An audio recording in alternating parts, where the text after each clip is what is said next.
रात गहरी थी। लाहौर का हुक्मरान बादशाह शमसुद्दीन महल की बुलंद फसीलों के अंदर जाग रहा था। नींद आंखों से कोसों दूर थी और दिल में 4 सवाल शोला बनकर जल रहे थे। इंसान की असल दौलत क्या है? सबसे बड़ी अंधेर नगरी कहाँ है? वक्त का सबसे बड़ा राज क्या है? और जिंदगी की सबसे मुश्किल जंग कौन सी है? बेकरारी बढ़ी तो उसने अपने खास गुलाम कमाल के साथ पछले दरवाजे से महल छोड़ दिया। शहर सन्नाटे में डूबा था। दोनों दरियाए रावी के किनारे वाक़े एक कदीम कब्रिस्तान पहुंचे, जहां बीचों बीच एक झोंपड़ी से धुआं उठ रहा था। दरवाजे पर एक बूढ़ा दरवीश आग ताप रहा था। बादशाह ने अदब से सलाम किया और कहा, मैं दिल के सवाल लेकर आया हूं, क्या जवाब मिलेंगे? दरवीश ने मुस्कुराकर कहा, सवाल सच्चा हो तो जवाब खुद दिल में उतरता है। वो बादशाह को पहचान गया। शमसुद्दीन चौंका मगर खामोश हो गया। बादशाह ने पूछा, इंसान की असल दौलत क्या है? दरवीश ने झोंपड़ी की तरफ इशारा किया। एक अंधी बूढ़ी औरत तनव्वर पर रोटियां पका रही थी। दरवीश बोला, उसके पास आंखें कमजोर हैं, हाथ लरुसते हैं, मगर उसके दिल में सुकून और खल्क़े खुदा की खिदमत है। यही असल दौलत है। बादशाह ने दूसरा सवाल किया, सबसे बड़ी अंधेर नगरी कहाँ है? दरवीश ने निगाहें उसकी आंखों में जमा दें। वो शहर नहीं जहां चिराग बुझ जाएं, बल्कि वो दिल है जहां इंसाफ और सच मर जाए। जब लालच हावी हो, जमीर खामोश हो और ताकत इंसाफ को कुचल दे, वही अंधेर नगरी है। तीसरा सवाल आया, वक्त का सबसे बड़ा राज क्या है? दरवीश ने आसमान की तरफ देखा जहां चांद बादलों में उठक रहा था। ये कि वक्त कभी रखता नहीं। खुशी हो या गम, कुव्वत हो या कमजोरी, सब बदल जाता है। जो वक्त को कैद करना चाहे वो उसी का गुलाम बन जाता है। जो उसे समझ ले, जिंदगी समझ लेता है। बादशाह लरज सा गया। नौजवानी के दिन याद आए, फिर आज के बालों की सफीदी, आंखों की थकन। आखिर उसने आहिस्ता से कहा, अब आखिरी सवाल, जिंदगी की सबसे मुश्किल जंग? दरवीश ने आंखें मूंद लें। इसका जवाब सुनने को अपने माजी के अंधेरों का सामना करना होगा, वरना ये सिर्फ लफ्ज रहेंगे, हकीकत नहीं। इतने में एक साया अभरा, एक कमजोर किसान, उसने कांपती आवाज में कहा, जहां पनाह, यहीं मेरी बच्ची सर्दी से तड़प कर मर गई थी जब आपके सिपाहियों ने हमारी जमीनें शिकारगाह के लिए छीन लें। उसकी उम्र 12 बरस थी। बादशाह के कदम डगमगा गए, पसीना पेशानी से बहने लगा। दरवीश की आवाज गूंजी, सबसे मुश्किल जंग अपने नफ्स के खिलाफ है, अपने गुरूर और गुनाहों को शिकस्त देना। बादशाह रो पड़ा, क्या मैं अभी भी बदल सकता हूं? दरवीश ने सिर पर हाथ रखा, बदलाव मुमकिन है मगर कीमत है।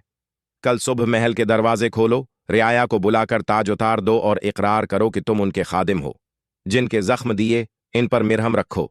अगर वो मुआफ करें तो तुम्हारी जंग कामयाब होगी, वरना यही तुम्हारी सजा है। शमसुद्दीन ने हां में सर हिलाया। सुबह सूरज महल की फसीलों पर नमूदार हुआ तो बादशाह शाहाना लिबास के बजाय सादा सफीद कपड़ों में बड़े दरवाजे पर खड़ा था। राया जमा हुई, किसान, मजदूर, बीवाएं, सिपाही। बादशाह ने सबकी आंखों में देखकर कहा, मैंने इंसाफ का वादा किया था मगर जुल्म किया। जमीनें छीने, फरियादें न सुने। आज ये ताज तुम्हारा है, चाहो तो मुआफ करो, चाहो तो सजा दो। मैं तुम्हारा मुजरिम हूं, बादशाह नहीं। एक बूढ़ी औरत ने बेटे की नाहिक गिरफ्तारी का दुख सुनाया। एक छोटा लड़का आगे आया। उमा कहती हैं जो सच बोले उसे मुआफ कर दो। क्या आप सच बोल रहे हैं? बादशाह की आंख भर आई। हां, आज मैं सच बोल रहा हूं। हुजूम में हलचल हुई। वही कसान बुलंद आवाज से बोला, मुआफी होगी मगर आजमाइश बाकी। जमीनें वापस, टैक्स कम और इंसाफ हर दर पर। बादशाह ने फौरन ऐलान किया, जिसकी जमीन छीनी गई फौरन वापस। टैक्स इतना कि गरीब का चौलाहा बुझे नहीं। हर हिफ्ते महल के दरवाजे पर काजी बैठेगा और रियाया की फरियाद सुनी जाएगी। अहकाम पर अमल शुरू हुआ। घरों में अनाज आया, खेत आबाद हुए, इंसाफ की घंटी बजने लगी। मगर कुछ वजीरों और उमरा के दिल जलने लगे। उन्होंने खफिया साजिश रचाई। नरम दिल बादशाह कमजोर है।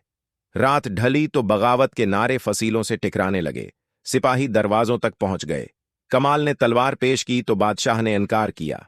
आज की जंग तलवार से नहीं, सच और इंसाफ से जीती जाएगी। बादशाह ताज हाथ में लिए हुजूम के सामने आ खड़ा हुआ। दो रास्ते हैं, जुल्म और लालच का या इंसाफ और खिदमत का। अगर मैं कमजोर हूं तो ये ताज बागियों को दे देता हूं, मगर याद रखो जुल्म की फतह वक्ती होती है और हमेशगी का अंधेरा साथ लाती है। लम्हा भर सन्नाटा रहा, फिर वही कसान आगे बढ़ा। हमने उस बादशाह की सच्चाई देखी है जो राया के सामने झुक गया। यही असल ताकत है। राया यकजा हो गई। कई सिपाही बगावत छोड़कर अवाम के साथ आ खड़े हुए। बगावत दब गई। बादशाह ने साजिशी वजीरों से कहा, मैं तुम्हें तलवार से नहीं, इंसाफ से सजा देता हूं। नाजायज दौलत जब्त, जमीनें जबत, और अब तुम राया की खिदमत करके किफारा दोगे। सिर झुक गए, शहर में सुकून उतर आया। कमाल ने आहिस्ता कहा, जहां पनाह, आपने सबसे बड़ी जंग जीत ली। बादशाह मुस्कुराया, मैंने किसी पर फतह नहीं पाई, अपने नफ्स की कैद से आजादी पाई है। यही असल जीत है। ये किस्सा बताता है कि तख्त, तलवार और खजाना ताकत नहीं बनाते। असल ताकत किरदार, इंसाफ और खल्क़ खुदा की खिदमत में है। दिलों को साजिश नहीं, सच और मोहब्बत जीतती है। और जिंदगी की सबसे मुश्किल जंग अपने नफ्स के खिलाफ ही इंसान को हकीकी बादशाही अता करती है। Thank you for watching this video.